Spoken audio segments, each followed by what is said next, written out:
Hi guys, నేను మీ సూర్య. Guys, ఈరోజు మన హౌస్ దగ్గరలో నెమలి వచ్చింది, పీకాక్. అది వీడియో చేస్తున్నాను. మీరు చూసి దీన్ని సబ్స్క్రైబ్ చేసుకొని మన ఛానల్ని లైక్ చేయండి, నచ్చితే షేర్ చేయండి.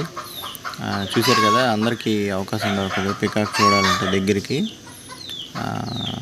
పీకాక్ చూస్తున్నారు కదా, మన నియర్ హౌస్లోకి వచ్చి మేత తింటుంది అది పీకాక్. మామూలుగా అందరూ కోళ్ళు పెంచుకుంటారు, కానీ ఇక్కడ పీకాకుల్ని పెంచుకుంటున్నారు. పీకాక్ చూశారు కదా ఎలా వచ్చి తింటుందో.